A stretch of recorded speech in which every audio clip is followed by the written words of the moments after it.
Welcome back, Deadites and Ghost Beaters, and if you're new to the channel, I am Old Head Gaming, and today we're talking about one of the more fun ASIMs that have come out recently, and that's Ghostbusters Spirits Unleashed. And one of the things we've always had a question is, how are they going to support this game from Illfonic?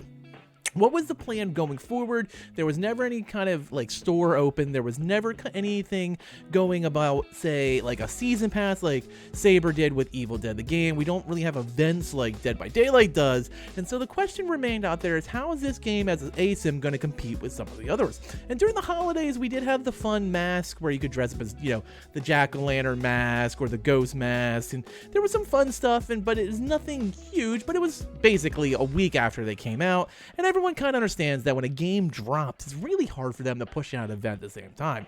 So the question then was, what are they going to do? It doesn't look like any kind of Christmas holiday event is going to occur, but they did address how they're going to handle DLC. And DLC is going to be free. There's no season pass. There's nothing you need to buy. You just need to play the game. You need to play the game and just download it. And that's really what's awesome. And we had our first leak of what it's going to be. Now, if you haven't played the game at all, the game takes place basically after that end credit scene in Ghostbusters Afterlife, where Winston walks into the fire hall and pulls in Ecto 1 and basically shows that he's going to rebuild the Ghostbusters. And that's pretty much where the story goes through. And if you haven't played it, the story is really good. Basically, it's all triggers and cutscenes. There's no quests or anything you have to do, but it's a really interesting story of how they basically made this world for Ghostbusters Spirit Unleashed. And the first DLC is going to be coming in early 2023. And my guess is probably near the end of January based on what it sounded like, based on the article that dropped. And I'll hold a link to the article as well as the deeper dive they did on some of that information inside the Illfonic dev stream yesterday. Now, this is basically what we're getting. We're getting our first DLC, and it's going to be the Afterlife DLC. And we're going to get the warehouse from the Afterlife where they first found Muncher, who is also going to be the first ghost added to the game. So in Afterlife, hopefully it's not spoilers, but the movie's been out a couple of years now. Phoebe, Egon's granddaughter, gets basically led by the spirit of Egon to find the proton pack, which she then in turn fixes so that way she can fight Zool.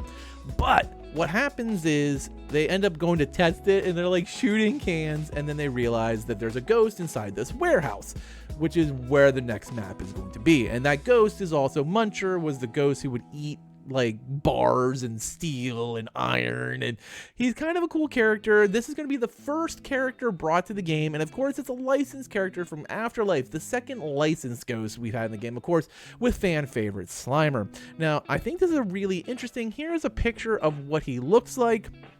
And I like the feel of it. And here's a picture of the map as well. These are both from the article. I didn't take anything from the dev stream, but there wasn't a huge amount of details in addition other than the fact that it's going to be free, which had not been mentioned in the article.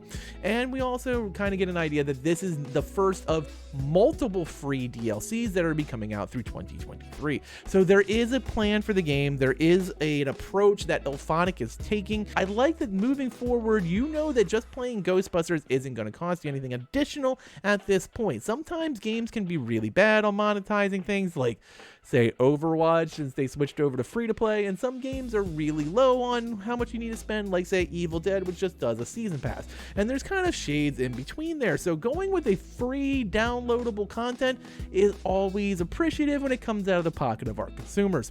So tell me what you think in the comments below. Are you excited that Afterlife is the first DLC? Would you rather something else? Are you excited to hear the plan that Illfonic has going forward? I want to hear all your thoughts below, and I think I have another video on Ghostbusters next week. We'll dive a little deeper into what could be coming in the future.